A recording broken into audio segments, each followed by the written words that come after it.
In 2010, Sylvia Davis began fainting. Many tests later, a bone scan would result in a diagnosis of leukemia and 3 months of chemo. Sylvia describes it as seeming like forever. At 75 years old, she continued to work at Veterans Hospital where she had been for many years. She would do her chemo in the morning and then go to work in the afternoon.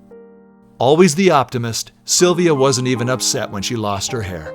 The wig she was given lasted only a moment before it went onto the head of her stuffed monkey, and there it stayed.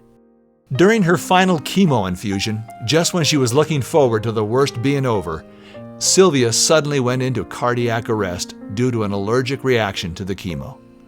Fortunately, Sylvia recovered and chemo was finally completed in April of 2011.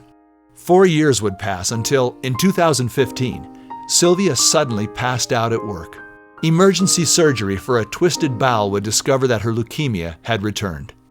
Another 3 months of chemo was prescribed, but after the second round, Sylvia's spleen became so enlarged she would have to take medication 3 times a day for a month in an attempt to shrink the size. Another allergic reaction to the meds would cause more complications. Thankfully, one of Sylvia's nurses would discover an alternative medication, and together with an additional 7 days of chemo, they were able to shrink Sylvia's spleen enough to remove it. This past May, Sylvia finally underwent surgery. Her 2-day hospital stay turned into 8 due to a sudden drop in her sodium levels. Sylvia continues to fight her leukemia.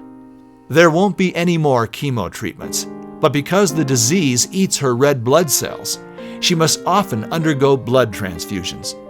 Now 80, Sylvia says she's shooting for 90 and has the world by the tail.